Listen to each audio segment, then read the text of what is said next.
So I've seen recently, and we've talked about this a little bit.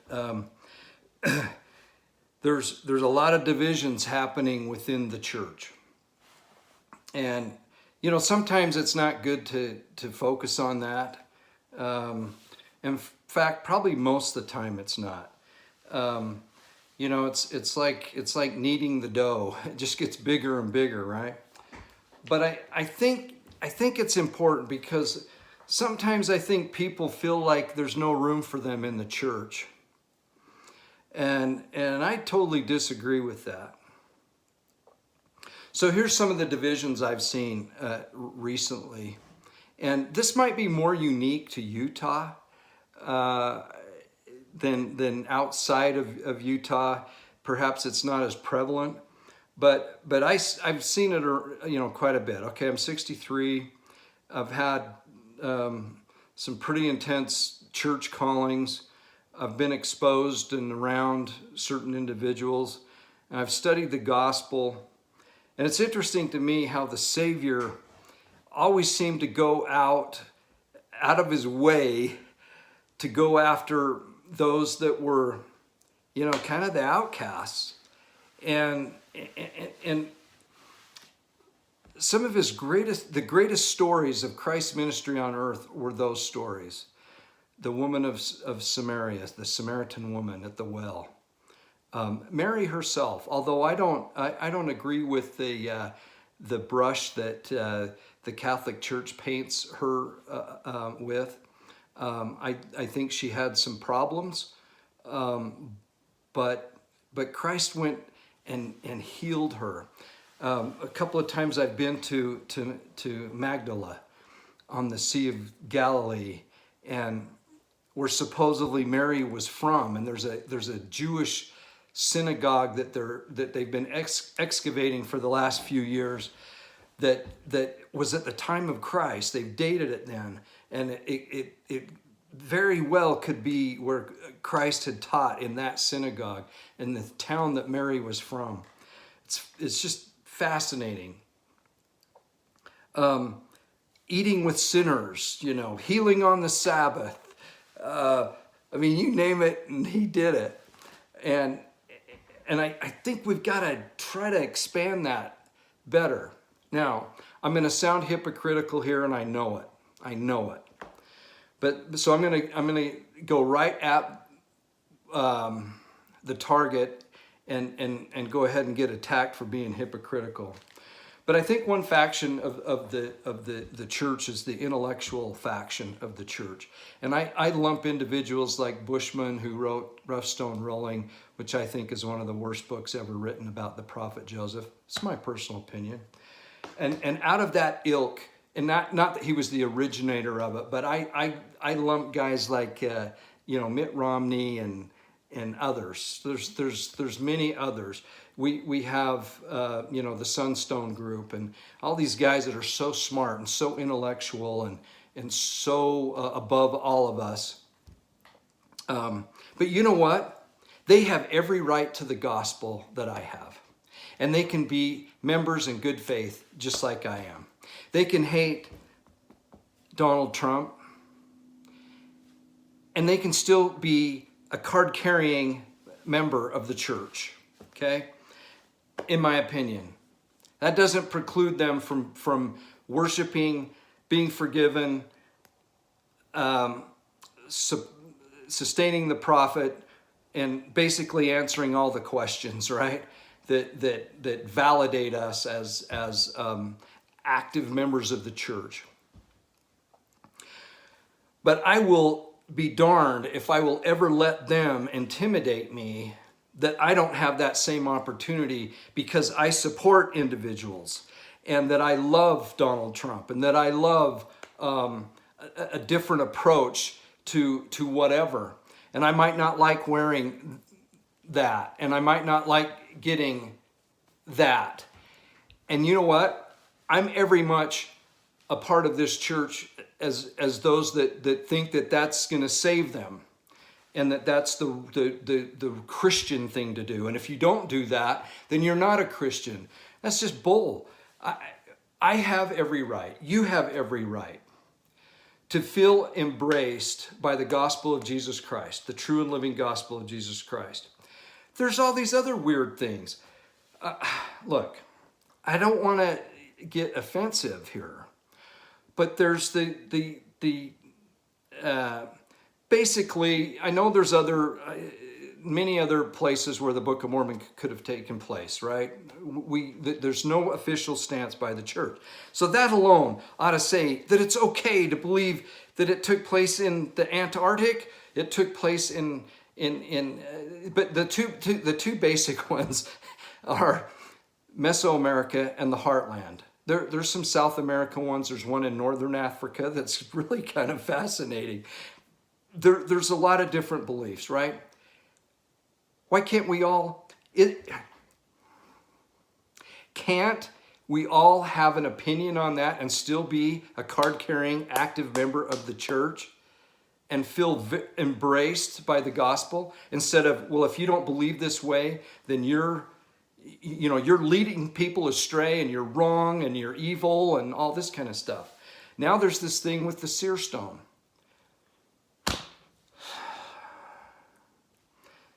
It's pretty compelling. It's pretty interesting, that maybe that Joseph and Hiram only used the Urim and Thummim, and we shouldn't, and that evil people infiltrated this idea that he used that seer stone that he had.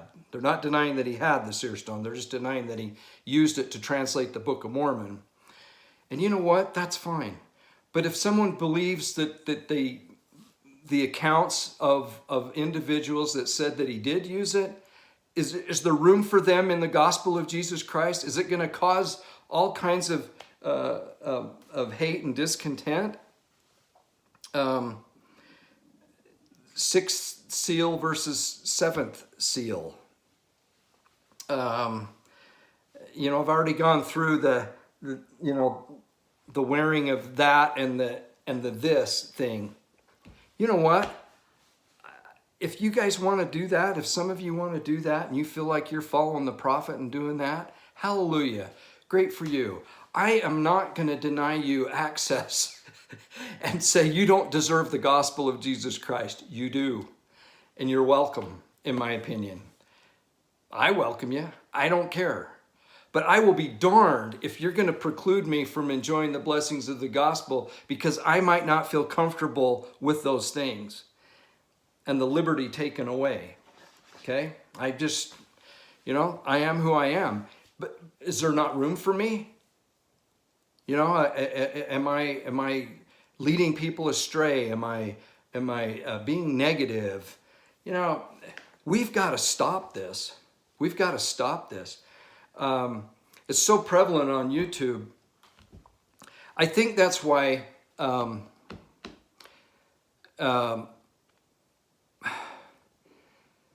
I'm guilty of it. Sometimes I come down on CES. But you know what? I've had some experience with this. And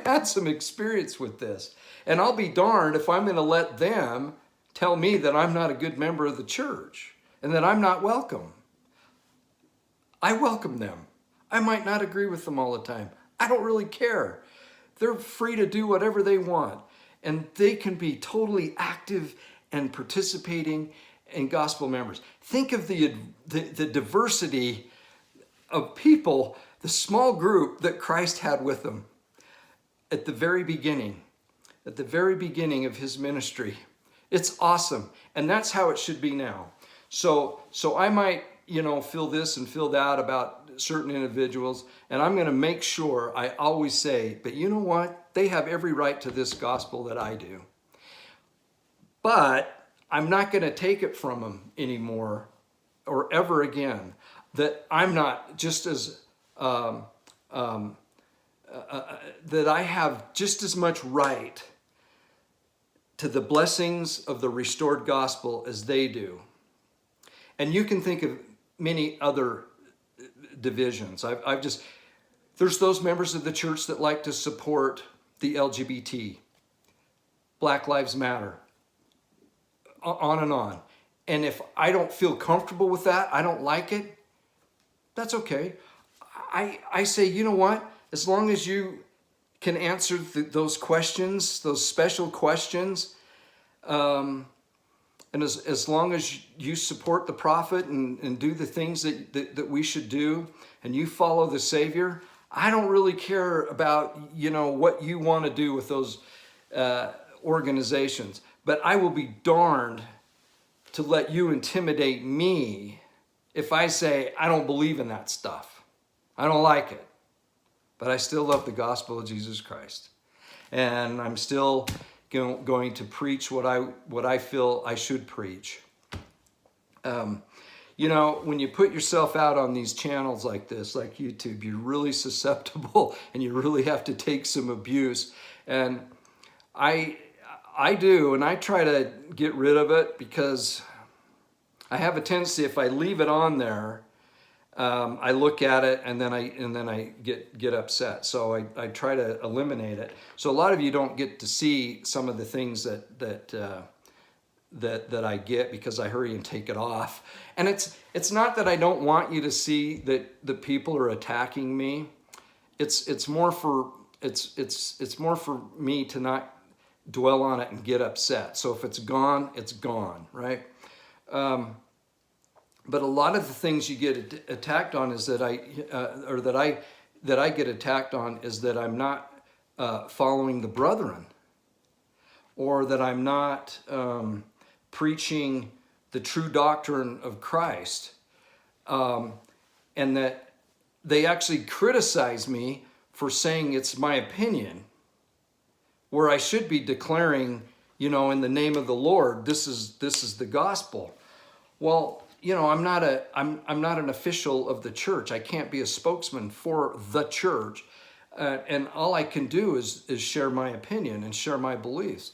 And along with that comes everything that I'm made of. So politically.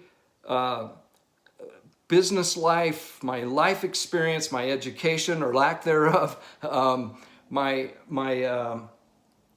love for old things and studying things, all that comes with it. So, everybody has their agency to watch or not watch, to comment, to not comment, and all that. And I get that. That's awesome. But let's not get to the point where we say, you know what, because you believe this certain thing, you're not welcome here. Now, if it has to do with breaking major commandments or really going against the basic doctrine and the gospel of Jesus Christ, then yeah, we should judge good from evil. But there's a lot of stuff out there that we have to be a little bit open to, in my opinion. And I am, really disgusted with what Mitt Romney did. A second time. I've written him letters. They go nowhere. Nothing happens. He doesn't care what I think. But I would never say, unless I knew, something beyond that he wouldn't be worthy to be a good member of the church and enjoy all the blessings of the gospel. I'll disagree with him politically, and I'll disagree with him even morally. But morally in the sense of his judgment versus, doing something immoral, right? So, and I remember as a stake president reading, it's right, I still have it, I should throw it away. But I read, because it really went through our stake, the rough stone rolling, and all the intellectuals in Park City were all Twitter-pated over it and thought it was so wonderful, all this honesty, and all it was bringing up every negative thing that had ever been said about Joseph Smith, that none of it has been proven true, but let's just bring it up so we have an honest discussion.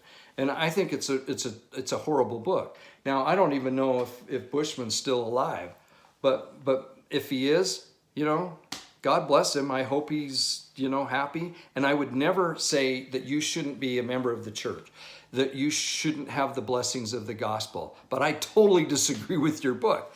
And then I'm not going to let him intimidate me and feel like, well, I don't have a place in this church anymore because I like Donald Trump. I don't like wearing and don't believe in wearing and I don't feel very comfortable at all getting and so, and isn't it weird that we can't even really talk about that stuff? You talk about, cancel culture. Well, it's happening. It's live and well in the church. And really, we've got to start opening up. When Sue and I presided over the Salt Lake City West Mission, we saw some awesome people come into the church, and man, they were way different than we were. Being raised in the church and having all the blessings of good parents and wonderful upbringing. I have absolutely no excuses, none.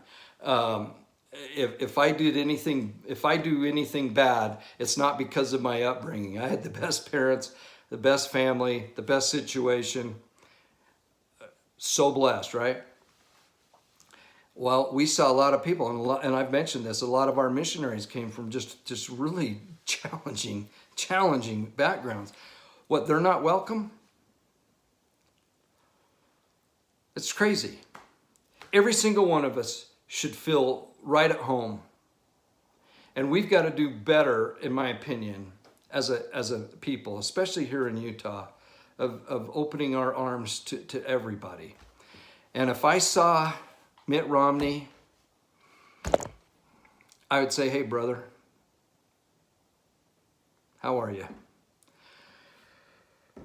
It'd be hard because I'm really, upset at what he did. But he's a brother in the gospel. He's a brother in the gospel. But I am not going to let these guys intimidate me, because it's when you put yourself out there, and I know my channel's small and whatnot, but when you put yourself out there and you allow comments, which some people don't, and maybe they're smart in doing that, because you get attacked, and so you just like, oh, this isn't worth it. But you still have things you want to say. But I feel like the 99% of the time, I'm learning so much from you folks, and it's just this good discussion back and forth. So that's why I like to read it and get input. So I know this was a little off, track, and I have this letter. I want to read a letter to you, but not in this video. It's awesome. It's awesome.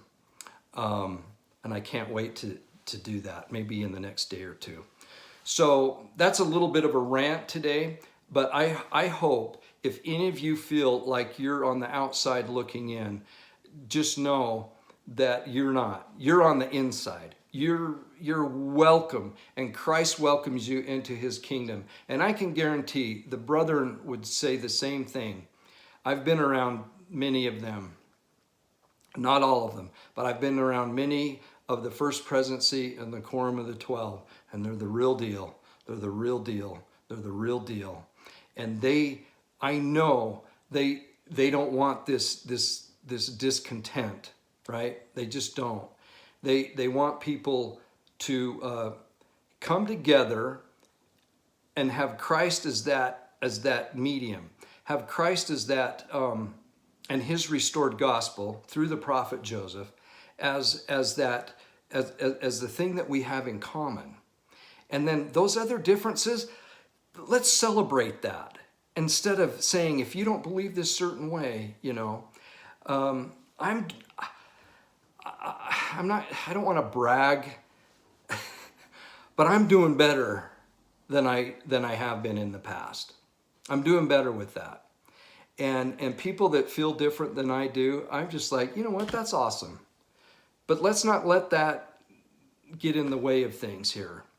Ultimately, and then the second coming, that's a huge thing. Where, if you're looking forward to it, if you're talking about, What a waste of time that is. You should be concentrating on things right now and not worried about something that may or may not happen in the future. That's almost how I feel. And I'm like, you know what? I'm not going to apologize for that. And guess what? I'm going to celebrate that I'm looking forward to Christ coming, and I'm preparing the way I feel like I should. But if you don't want to think about that, and if you think that's a distraction and that we should just be busy doing the Lord's work here, which I do as well, that's part of preparing my church calling, my studies, my prayers, my service to my fellow man. That's all part of prepping for me. It's not just sitting there staring at the sky going, is he coming today? Is he coming today? I mean, let's get real here. So, but I'm not going to, if that's not your thing, fine. But I am not going to allow you to, and I'm not pointing at you, but I'm not going to allow them, I should say, perhaps, to make me feel like I'm not welcome in the church because that's my thing and it's not theirs. And if they disagree with me, or if they say this, then yeah, that's fine. But I'm still welcome, right? So anyway, I hope that's helpful to some degree in if you feel like you're a little different or you're on the outside looking in. You got a friend here, and we really need to have compassion on everybody, welcome everybody, have Christ as our mediator, not only with the Father but with our fellow man, and have the ability to allow difference of opinion and still be good fellow members of the church and good brothers and sisters to each other. Okay, think I've said it. I hope that's helpful for some. And really, thanks for just letting me vent, right? I mean, that's really the purpose of this, is just, letting me blow steam, because, I've been a little frustrated the last couple of days, and I just see these things just creep up over and over and over and over again.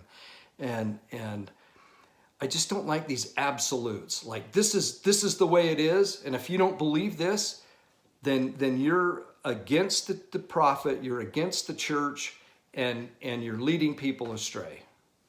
Really? Okay, well, I love you, brother. I love you, sister. It's all going to work out. It's all going to work out with Christ. Love y'all. Bye.